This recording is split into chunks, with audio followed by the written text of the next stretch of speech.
Alright YouTube, in this video we are going to see how to convert HTML to Codeigniter along with the contact form. We would be using CRUD operation here. Whenever a person enters the contact details and click on submit, you can see the submitted data in a different page. Along with that, we would be using validation for all the contact field. Don't worry about the source code, you will get the source code in the description, and along with the steps to be followed. Now let me show you the project. Now this is the basic HTML project. This is the HTML page. We are going to convert it to Laravel, and this is the Laravel. As you can see, this is running on localhost. If you click on the contact, you will see this is the contact field I was talking about. If you click on submit, you will see the validation. Now if you enter those values, yeah, these are the validations. If you enter the value, and these value can be seen in another page, and you can see I'm typing the name Dave here and filling all the details. If you click on submit, it will redirect to the same page, and let's check the database whether it is filled or not. So this is not the database, this is the other page. In this page we would be seeing the contact details. Fine, you can see the name we filled Dave is appearing over here.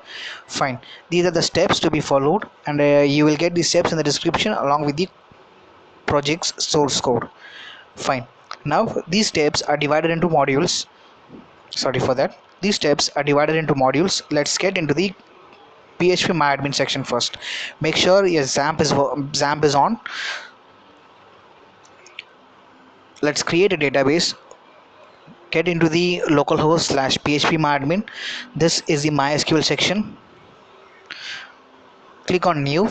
You will be creating a database. Let's give the name as CI project. If you click on create, database will be created. Now in the next page we will be creating the table called contact, and this contact will have 6 columns. These are the columns. Fine, if you click on go, now it's time to enter the column. The first one is ID, the second one is name, the third one is email, the fourth one is password, the fifth one is comment, the sixth one is simply created at. Let's change the data type to varchar. From int to varchar. If it's int, the value will not be saved. The value, I mean the alphabet, will not be saved. Let's give the length as 200. This is just a demonstration purpose. Let's give 200. Let's give the ID as an auto incremented, so it is taken as primary key. If you click on save, the table with column will be created. This is the database, and this is the table. Once you click on the table, these are the columns which we have created right now. Now it's time to create the Codeigniter project. Before getting into it, let's open our HTML template into a Notepad. Now let's download a Codeigniter project from the official Codeigniter website. You would be getting 3 versions. We will be using the 3rd version as it is the current version right now. If you click on download, your project will be downloaded in a zip file. Let me place it on the HTDOCS. I have already downloaded it and place it on the HTDOCS, which is on the XAMP folder. If you click on extract, you will get a folder, and this folder is your project right now. You have to rename it. Once you rename it, now it becomes your Codeigniter project. Let's give the name as basic website. To access this website, since it's already in the XAMP, we will be using before that, let's open our folder in our editor, which is Sublime text. Click open folder and choose a folder. Mine is inside HTDOCS. Inside HTDOCS, select the folder. Once it's done, let's run the project. It's already in the XAMP, that means it's in the local server. To access it, localhost / our folder, which is basic website. It says index page. Now we are going to modify some of the default pages. Get into the config folder. Inside the config folder, the first file we are going to edit is Autoload. We need 2 libraries. The first one is database, and the second one is form validation. As I said, we will be using form validation for all the fields in the contact section, and we will be using site URL and base URL. For that we need a helper called URL. Fine. Now in the config folder, config.php, this is the second file, place our URL on the base URL. Third is the database. We would be giving our username, password, and the database name. Mine is XAMP, the default username is root, and the default password is nothing. And let's place the table. We have completed these modules. Now it's time to understand how Codeigniter works. Fine. let's let's see how the basic page, the welcome page is loading. For that, what you have to do is, this is a welcome page. We are going to know how this is loading. It will get into the index.php page. After the index.php, it will get into the controller. After the controller, it will go to the index function. I have misplaced the spelling, so you can see this URL also gives the same output as the localhost slash folder name. So we need to understand how the folder structure is. So what happens is, Codeigniter first of all will get into the routes.php page, which is on the config folder, routes.php, and inside the routes.php it is going to know what is the default controller. The default controller is welcome. Inside the controllers folder you will find the welcome.php, and this is the default controller. And inside the controller it is going to run a function called, the class name is same and the same as the file name. It is going to get into the index function. It is going to run the index function. Once the index function is run, it is going for the views folder. Inside the views folder it is going to run a page called welcome underscore message.php. So this is the file which is loading on default. Let's change it and let me show you. As you can see, we have edited the welcome page. So this section is completed and you understood how the welcome page is loaded. Now as we know the welcome page is loaded, we will paste all the HTML content into the welcome underscore message page. If you refresh it, you will see all the content without images, without CSS, without JavaScript. For that we need to modify the URL of the link tag, URL of the script tag, URL of the image tag. This is the, yeah, these are the folder which is required folder, and place it inside a folder called assets. Inside the assets folder we will be having all the required resources. Fine. Now you can see, once we get into the source code, the images does not have the link. Since we already know the required resources are inside the assets folder, it doesn't know where the assets folder is. You can see the CSS is directly loading from the base URL, root folder. Now we are going to know why do we need a base URL.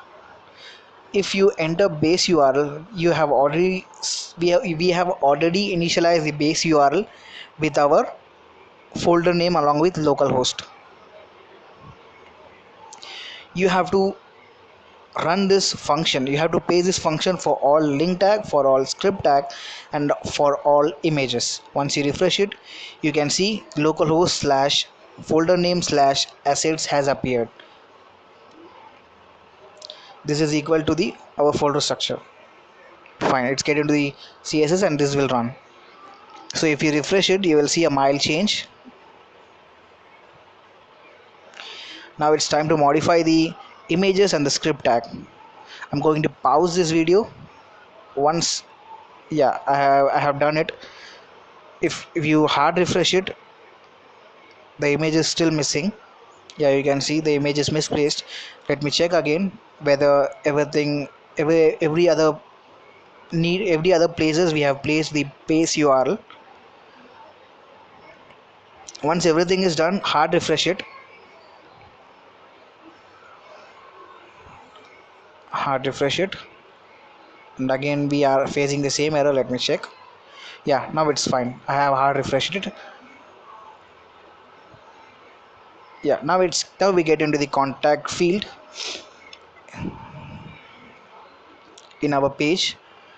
and we understand what are the fields over there. We don't need required because we will be adding required dynamically on the controller. We just give name attribute for all input field, name, email, phone, and lastly comments, name equal to comment. Fine, we have added the name over here. Now we have edited the form. Now we need to understand why do we need site URL and base URL. Before that, once we enter all this field and click on submit, what will happen? It will go to the action attribute, and whatever the URL is, it will go over there. Here what we do is we will pass this input field to the controller. If you write base URL, what you will be getting? You will be just getting localhost / folder name. Let's get into the source code and find form attribute action. You can see we have added the base URL, so it is giving just localhost / our folder name. We don't need localhost / folder name, we need localhost / folder name along with the controller name. For that we will be using site URL. Site URL will be passing a parameter which is the controller name. We will add the controller name welcome. So you can see now whatever value we enter, it will get into the controller. So this is a controller. Now we are going to add form validation. To add the form validation, we need to load the form validation function. We have already on the autoload, we have already mentioned form validation function to reload. Now we are going to apply validation to it. For that, it will have a function called set rules. It will be having three parameters. The first one is the name attribute, the second one is the identifier, and the third one is the rule.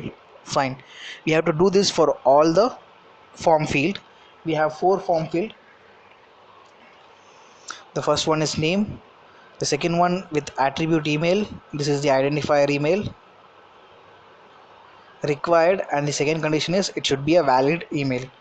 The third one, it's attribute of name, phone, this is the identifier and we need required. Attribute of comment, attribute name.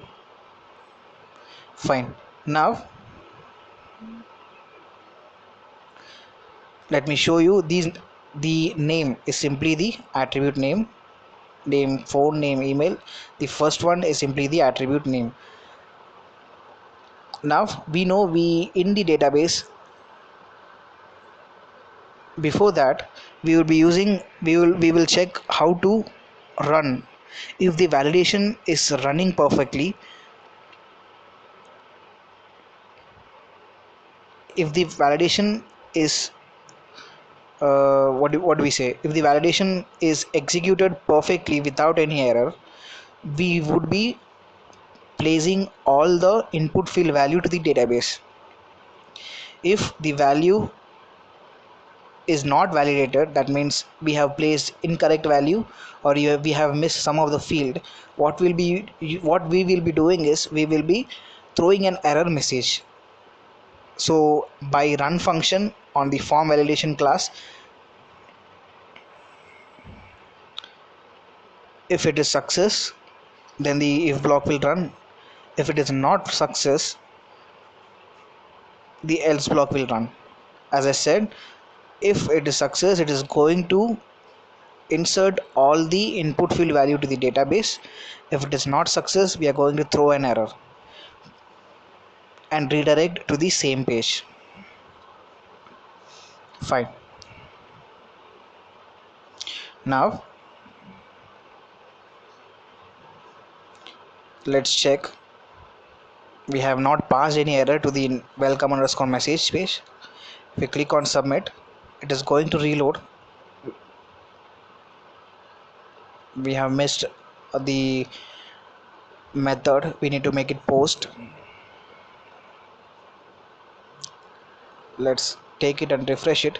If we click on submit, it is going to reload. That means it is using the form action. That means the else block is running.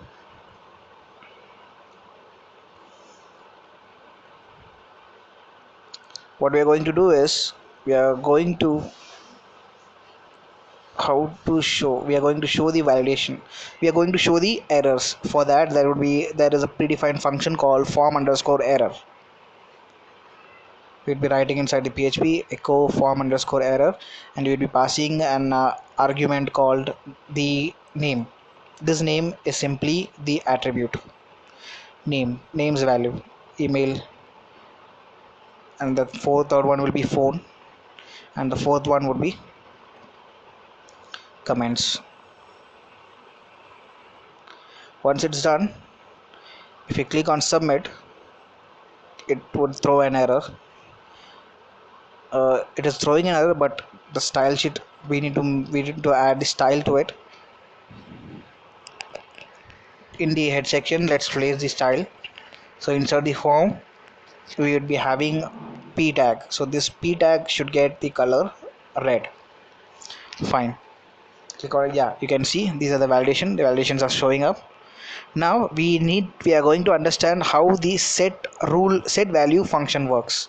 For that, you have to understand this. If I enter the name and email, you can see the validation is still there. If you click on submit, the value which we have entered disappeared, and also the validation is not showing up. The value that we have entered has disappeared and the validation is not showing up. To make the value show on submit, we would be adding the attribute value, and inside the attribute value we will be using the PHP code set value. This is a syntax for it, set underscore value, and inside the value we need to pass an argument called name, and this is the attribute name. Fine, copy it and do it for all the files, so for all the input field.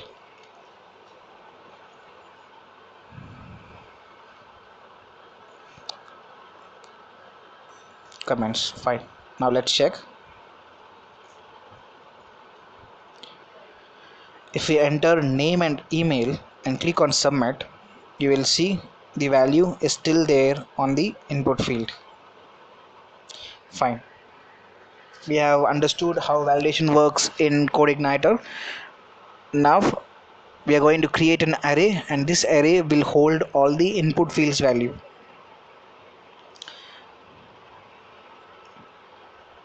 So in the if part, we will be having an array, form array, let's name it form array,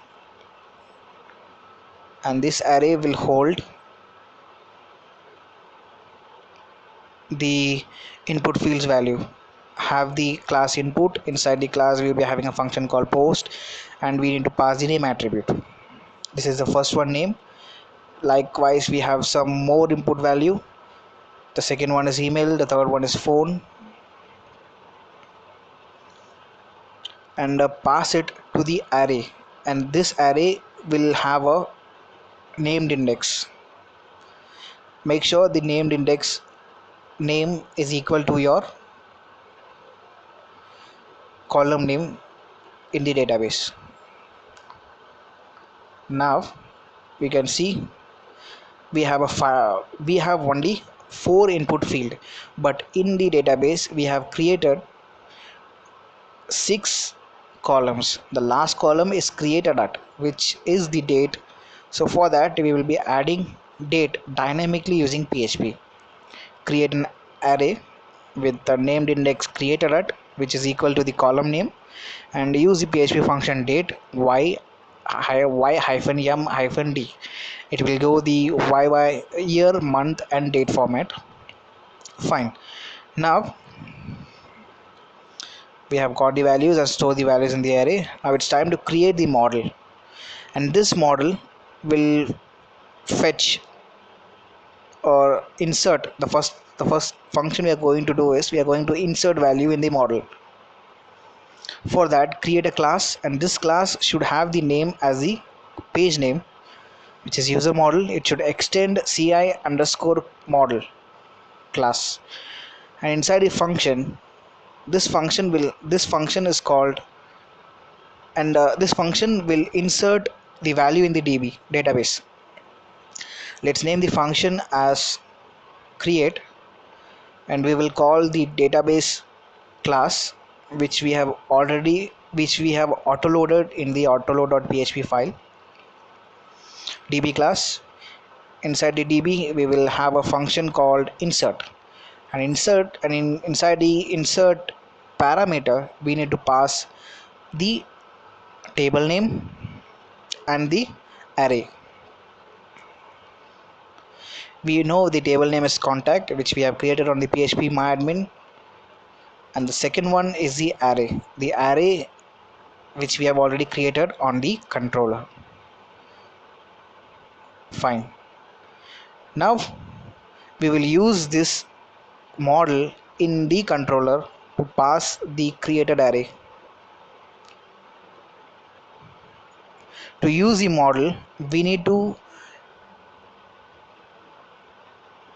load the model in the controller. To load the model in the controller, you would be writing a code called $this load class, and inside the load class we will be having a function called model, and inside the argument we will be passing the model name. Now we can call this model and use a function which is create. $this, then the model name, and then the function name which is create.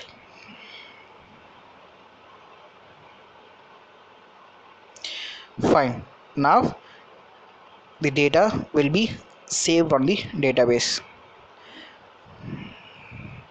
You can see there are four input field we are getting, which is name, email, phone, and comments.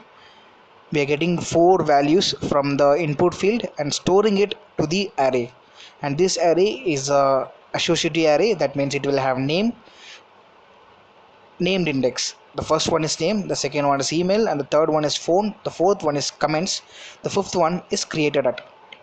And these name of the array should be same as your column name of the database. Fine. Now you can see there would be an error which I have made. You can see instead of phone column, let me show you. And after saying it should redirect to another page, we don't have another page. We would be redirecting it to the same page by the base URL. Fine, let's refresh it and let's check. We have missed a semicolon somewhere on the model page. Fine, now refresh it, enter some values, check the database table whether there are already values or not. It would be clean because we are creating it right now. If you click on submit, it should pass all the database, it should pass all the values to the model, and the model will store all the value to the database. Fine, this is a step, but let's see after submitting what happens. As I said, there is an error. It says the phone is not found. In the column in the table there is a no column name phone. That is the error. We are passing phone, but in the database there is no column name called phone. Let me modify it. Sorry for that. Let me pause it and modify it for you.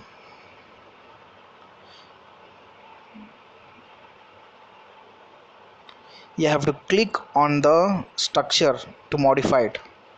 Fine, I have saved it. Now you can see the phone has appeared. Yeah, phone has shown up. Now if you click on submit, it should work. Enter all the values from the database and click on submit. The value would be, you can see it has redirected to the base URL and the value is filled. Now we are going to see the filled values in another page. For that, to create a page, we would be creating it on the views. It would be simply the bootstrap table. Place the bootstrap table code and save it as your convenient name. Let's name it fetch.php. And to call this page, we would be creating a function in the controller. Before that, let me edit it. We have 4 columns. No, we have 5 columns in total. The date is missing, so that's not a problem. And in the model, we are going to create a function, and this function will fetch data from the database. The function, we can name it anything. Using the class db, which we have loaded autoload. Using the class db, there is a function called get, and inside the argument we will be passing the table name, and these table name will get all the values. Let's retrieve all the value as an array and store it into a variable called messages. For that, we need to again call a function result underscore messages, result underscore array. It's a function. Once it runs, once we run the all function, it is going to return the variable user. Fine. Now we are going to load the model in the function, but in the function we have not created a dedicated function for the fetch.php page. Let's create a function called fetched data. Once we call this function, it is going to fetch all the data from the database. Let's call it in the URL wise index.php. Inside index, by using the index, we are going to call the controller, and inside the controller we will run a function fetched data. If you refresh it, you will see db values. Yeah, in the db values we are going to load the view. We are going to load the page called fetch.php, which is inside the views folder.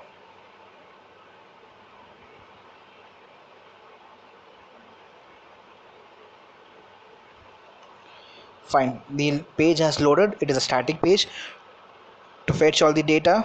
Now what we need to do is we need to pass the value messages to the fetch.php page. How we are going to do? Load the model. By loading the model, we can call the function all. This function all will fetch all the database's value and store it into an array called users. Once we call this, call the class name model, and inside the model we have a function called all, and it will return a function. It will return a variable in the array form. You can see the messages. It is going to return the messages in the array form. Fine. Now this array, we are going to place it inside another array. Let's have the variable called data and initialize it as array, and this data is an associative array with the named index. Let's name it as message msg, and inside it would be storing all the databases value. Let's have the variable and pass the created associative array to the page called fetch.php. For that, pass the second argument in the views. Now we can use it here. We can use the associative array's name. So we have named it as msg. If it is empty, if the array, we would be calling it as $msg. If it is empty, then show or echo or print no values. We know it won't be empty because we have already filled it. If it is not empty, then say yes, values. Yeah, it says yes values, that means the value is there. So we would be using for each loop, and we would be accessing all the column name using the variable $m. Let me forward it. $m will have the column name id, $m will have the column name, email, phone, and comments. Yeah, you can see all the fetched value. Don't worry about the source code, you will get the source code in the description. Fine, let's create another name. This time it's Agnel. Let's name it anything. If we click on submit, when we click on submit, it will go to the controller. Once it go to the controller will call the model, and the model will insert the values in the database. Fine, that's it. If you click on the table, you can see the value inserted. Agnel would have shown up. Yeah, that's all for this video. Thank you so much for listening.